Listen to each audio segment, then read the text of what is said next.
Pesantren Digital Aswa, Another Way to Jannah.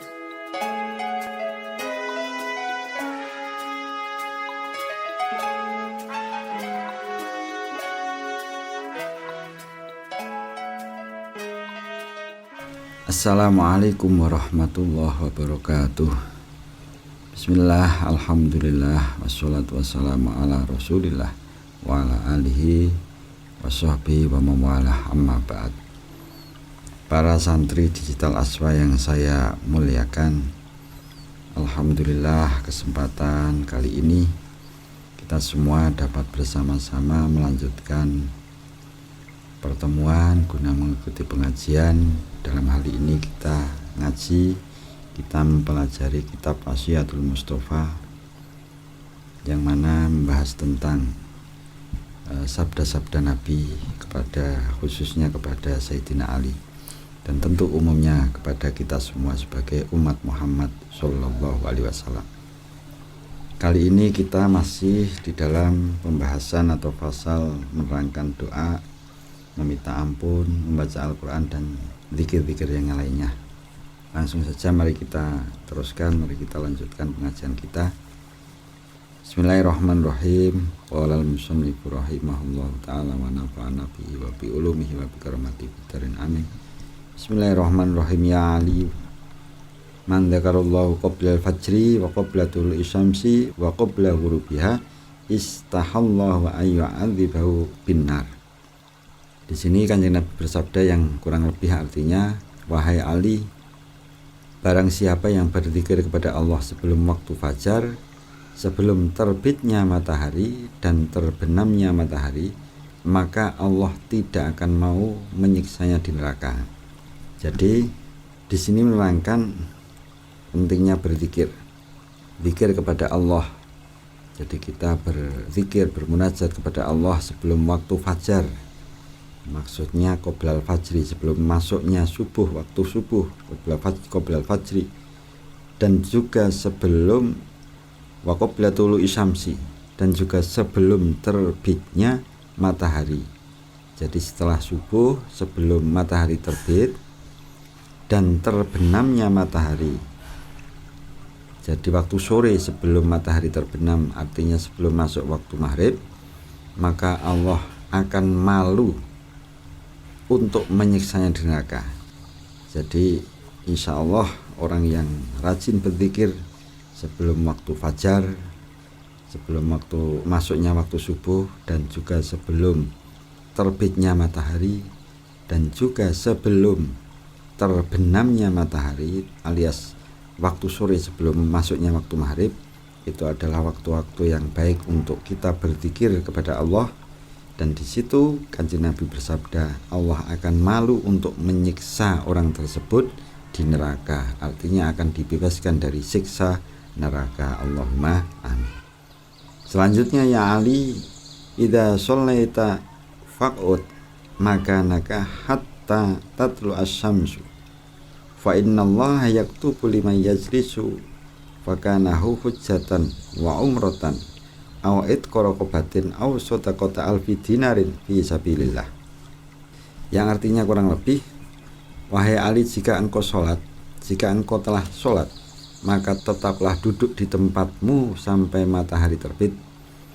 Maka sesungguhnya Allah mencatat pahalanya orang yang duduk di tempatnya seperti pahalanya melaksanakan haji dan umroh, atau memerdekakan budak, atau sedekah 1000 dinar di jalan Allah. Jadi intinya di sini kurang lebih, ketika kita semua melaksanakan sholat, maka hendaklah kita jangan merubah tempat sholat kita.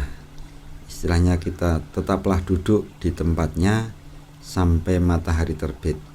Itu berarti ketika melaksanakan sholat subuh, ketika kita melaksanakan sholat subuh, hendaklah kita duduk atau tetap duduk di tempat sholat tersebut sampai matahari terbit. Tentu di dalam duduk tersebut kita dianjurkan untuk memperbanyak zikir.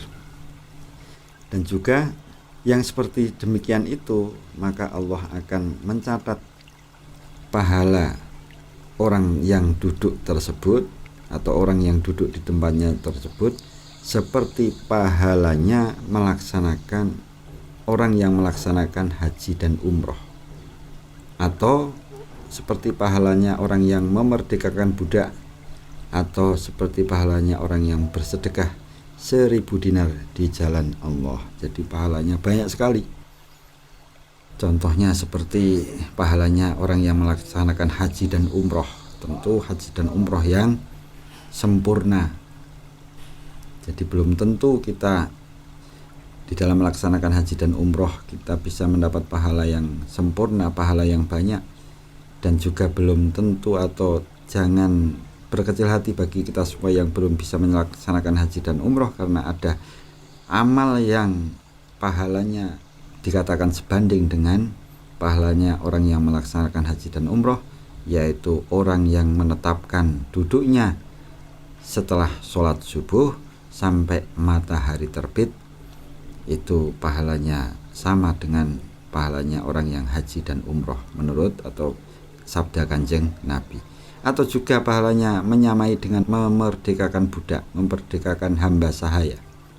Atau juga menyamai atau disamakan dengan orang yang bersedekah 1000 dinar di jalan Allah. Jadi banyak sekali pahala orang yang mau menetapkan duduknya setelah sholat fajar atau setelah sholat di situ ya, setelah sholat fajar sampai terbitnya matahari. Selanjutnya wasiat Kanjeng Nabi disabdakan di sini, ya Ali, mangkola kulla yaumin khamsatan wa ishrina marrah astaghfirullahal azim li wali walidayya wali jami'il muslimin wal muslimat wal mu'minin wal mu'minat al ahya'i minhum wal amwat katabahullahu min awliyaihi.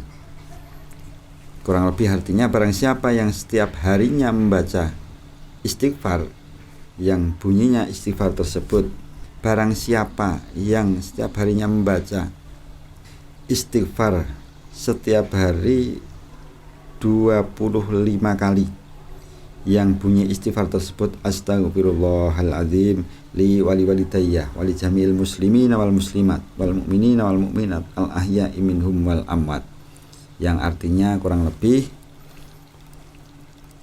hamba mohon ampun pada Allah Zat yang Maha Agung atas dosa-dosa hamba dan dosa kedua orang tua hamba serta dosa-dosa semua orang mukmin, baik laki-laki atau perempuan, baik yang masih hidup atau yang sudah mati. Ketika kita mau membaca istighfar yang seperti tersebut, Kanjeng Nabi bersabda, katabahullahu min awliyaihi, maka Allah akan mencatatnya sebagian dari kekasih-kekasih Allah. Jadi orang yang mau beristighfar seperti tersebut, yang bunyinya astaghfirullahaladzim li wali walidayya wali jamil muslimin wal muslimat wal mu'minin wal mu'minat al ahya'i minhum wal amwat, Allah akan mencatat pahala tersebut atau orang tersebut sebagian dari kekasih-kekasih Allah, sebagian dari auliyaillah atau kekasihnya Gusti Allah, karena besarnya pahala istighfar tersebut. Jadi ini keutamaan membaca istighfar, antara lain yang di sini yang disebutkan lafadznya yaitu astaghfirullahaladzim li wali walidayya wali jamil muslimin wal muslimat wal mu'minin wal mu'minat al ahya'i minhum wal amwat, setiap hari 25 kali. Jadi ketika kita istighfar, membaca istighfar sehari semalam 25 kali, otomatis mungkin kalau setelah habis sholat 5 kali otomatis ketika kita melaksanakan sholat 5 waktu otomatis 25 kali, atau mungkin 25 kali sekaligus ba'dal subuh atau ba'dal maghrib, itu juga bisa. Jadi intinya seperti itu, kita membaca istighfar itu banyak sekali pahalanya, antara lain istighfar yang seperti tersebut di atas itu pahalanya oleh Allah, orang yang membaca istighfar tersebut dijadikan sebagian dari auliyaihi atau auliyaillah atau kekasih-kekasih Allah.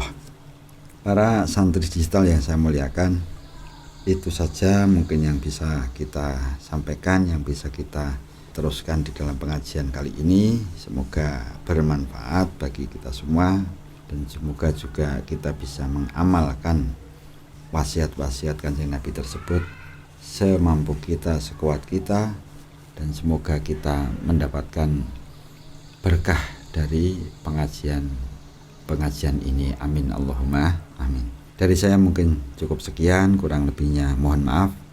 Insya Allah akan kita lanjutkan pada pertemuan-pertemuan yang akan datang. Cukup sekian, kurang lebihnya mohon maaf. Saya akhiri. Hadanallahu wa iyyakum. Wassalamualaikum warahmatullahi wabarakatuh. Pesantren Digital Aswa, Another Way to Jannah.